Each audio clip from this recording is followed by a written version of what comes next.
Assalamualaikum warahmatullahi wabarakatuh.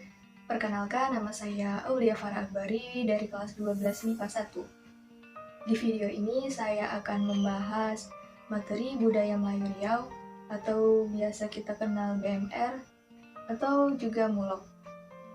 Di video kali ini saya akan menjelaskan materi BMR ini untuk kelas 12, lebih tepatnya bab 3, yaitu tentang adab dan adat masyarakat Melayu Riau. Nah, di bab 3 ini akan dibagi menjadi dua subbab. Subbab yang pertama tentang jenis-jenis hukum adat, dan subbab yang kedua tentang adat dalam masyarakat Melayu Riau. Nah, sebelum kita lanjut, nantinya saya akan dibantu oleh teman saya, Ibnu Arafah, yang akan menjelaskan tentang subbab yang kedua. Oke, kita masuk ke subbab yang pertama, yaitu jenis-jenis hukum adat. Sebelum mengetahui apa-apa saja jenis-jenis hukum adat, alangkah baiknya kita mengetahui dulu apa itu pengertian hukum adat.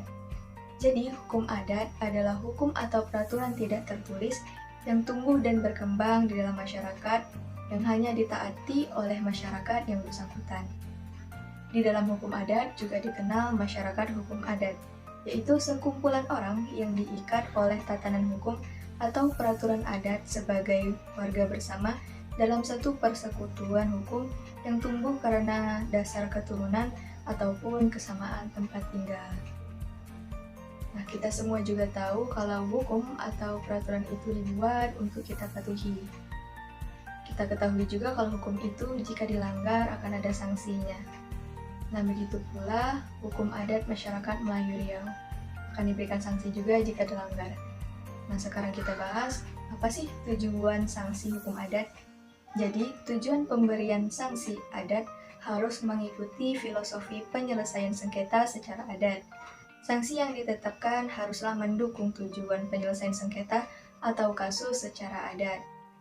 Menurut Hakim Nyakpa, penyelesaian sengketa mengikuti ajaran menyelesaikan yang dapat diimplementasikan melalui penyelesaian sengketa secara damai. Nah, sekarang kita bahas apa sih ciri-ciri dari hukum adat? Ciri-ciri hukum adat ada 5 ya. Yang pertama, tidak tersusun secara sistematis. Lalu yang kedua, tidak dihimpun dalam bentuk kitab perundangan. Yang ketiga, tidak teratur. Yang keempat, keputusannya tidak memakai pertimbangan. Dan yang kelima, pasal-pasal aturannya tidak sistematis dan tidak mempunyai penjelasan. Oke, gimana sampai sini? Udah jelas belum? Udah dong ya, kita lanjut ke slide selanjutnya, yaitu sumber hukum adat. Wah, ada banyak nih ya, ada 10. Kita baca yuk satu persatu. Yang pertama adalah adat istiadat. Yang kedua budaya. Yang ketiga kaidah kebudayaan Indonesia asli. Yang keempat pepatah adat. Yang kelima jurisprudensi adat. Yang keenam dokumen tentang hukum yang hidup. Yang ketujuh kitab hukum yang pernah diterbitkan oleh raja. Yang kedelapan doktrin tentang hukum adat. Yang kesembilan hasil penelitian tentang hukum adat, dan yang terakhir sumber hukum adat yaitu nilai yang tumbuh dan berlaku di dalam masyarakat. Oke, yang terakhir kita bahas tentang macam-macam peradilan adat. Ada 5 ya di sini. Yang pertama, tatanan peradilan gubernemen yang meliputi seluruh wilayah Hindia Belanda yang terdiri dari macam-macam jenis peradilan. Yang kedua, peradilan pribumi, yaitu ada di daerah-daerah yang mendapat kebebasan untuk menyelenggarakan peradilannya sendiri dengan hakim pribumi. Yang ketiga, peradilan swapraja yang terdapat di daerah-daerah swapraja. Lalu yang keempat ada peradilan agama, yaitu peradilan yang ada di daerah Hindia Belanda yang di daerahnya terdapat peradilan gubernemen maupun yang menetapkan peradilan agama sebagai dari peradilan pribumi atau bagian dari peradilan swapraja. Nah, dan yang terakhir, peradilan desa yang terdapat dalam masyarakat desa dan biasanya juga merupakan peradilan adat. Nah, gimana? Kita udah selesai nih di subbab yang pertama. Kita lanjut ya oleh teman saya, Ibnu Arafah. Oke, silakan Ibnu. Nah, jadi saya melanjutkan materi subbab 2 yaitu adat dalam masyarakat Melayu Riau. Adat dalam masyarakat Melayu Riau, adat sebenarnya adat yang dimaksud dengan adat sebenarnya adat adalah prinsip adat Melayu yang tidak dapat diubah-ubah. Prinsip tersebut tersimpul dalam adat bersendi syarak. Ketentuan-ketentuan adat yang bertentangan dengan hukum syarak tidak boleh dipakai lagi dan hukum syaraklah yang dominan. Adat Melayu sangat kental dengan ajaran Islam. Dasar adat Melayu menghendaki sunnah Nabi dan Al-Quran sebagai sandarannya. Prinsip itu tidak dapat diubah, tidak dapat dibuang, apalagi dihilangkan. Itulah yang disebut adat sebenarnya adat. Adat yang diadatkan adalah adat yang dibuat oleh penguasa pada suatu kurun waktu dan adat itu terus berlaku selama tidak diubah oleh penguasa berikutnya.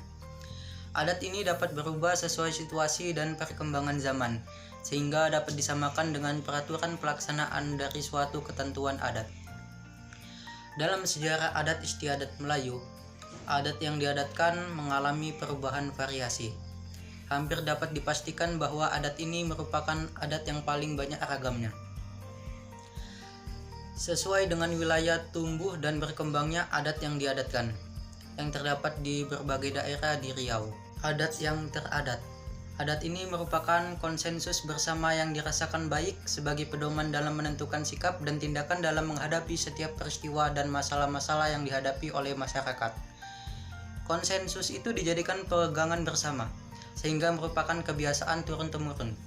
Oleh karena itu, adat yang teradat ini dapat berubah sesuai dengan nilai-nilai baru yang berkembang.